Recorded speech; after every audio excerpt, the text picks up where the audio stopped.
যুক্তরাষ্ট্রের বাড়তি শুল্ক আরোপের বিষয়ে দ্রুত পদক্ষেপ না নিলে সামনে বিপদ দেখছেন বিএনপি মহাসচিব মির্জা ফখরুল ইসলাম আলমগীর।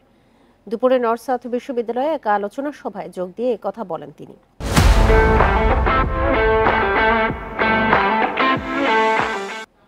পাশাপাশি শ্রমজীবী, পোশাক কর্মী ও কৃষিতে গুরুত্ব দেওয়ার আহ্বানও জানান তিনি। বলেন, তাহলেই দেশ আরও সমৃদ্ধ ও উন্নত হবে।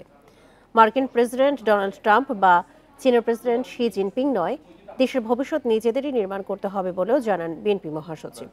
এছাড়া গণতন্ত্রের কোনো বিকল্প নেই উল্লেখ করে ফখরুল বলেন, এটি চাপিয়ে দেওয়ার বিষয় নয়, এর চর্চা করতে হবে। গণতন্ত্রের কোনো বিকল্প নেই এবং গণতন্ত্রকে চাপিয়ে দেওয়া যায় না।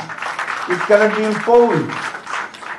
আপনি আমার উপরে চাপিয়ে দিলেন তা দেওয়া যাবে না। চর্চা করতে হবে, প্র্যাকটিস করতে হবে, সেই জায়গাগুলোকে খোলা রাখতে হবে।